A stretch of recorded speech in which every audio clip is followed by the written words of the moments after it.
بسم اللہ الرحمن الرحیم۔ السلام علیکم۔ آج میں آپ کو بتاؤں گا وزٹ ویزے کے بارے میں، ورک ویزے کے بارے میں تھوڑا سا آپ کو پتہ چلے گا۔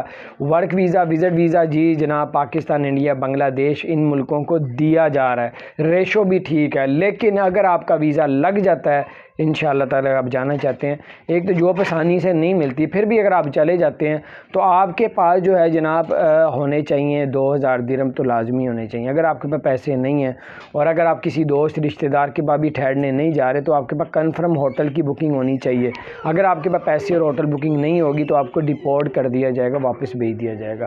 اور اگر آپ کسی رشتہ دار کی طرف جا رہے ہیں تو اس کا ٹیلی فون نمبر، اس کا ایڈریس، ہر چیز معلوم ہونی چاہیے، تاکہ وہ امیگریشن والے ایئرپورٹ میں روکتے ہیں تو آپ جب پوچھیں گے بھائی کدھر جا کے ٹھہر رہے ہو تو آپ اپنے دوست کا یا اپنے رشتہ دار کا جب ایڈریس دو گے تو وہ پھر اس کو فون کر کے بھی پوچھ سکتے ہیں کہ جناب یہ آپ کی طرف آ رہا ہے، تو اگر وہ کہے گا ہاں جی میرے پاس ہی آ رہے، میرا مہمان ہے، تو پھر آپ کو وہاں پہ رکاوٹ نہیں آئے گی۔ ہاں اگر اس دوران آپ کو مل جاتا ہے ویزا ورک تو آپ کا جاب مل جاتی ہے تو آپ کا وہی ویزا ورک پرمٹ میں بھی تبدیل ہو سکتا ہے۔ اپنا خیال رکھیں، چینل کو سبسکرائب نہیں کیا جا سکتا۔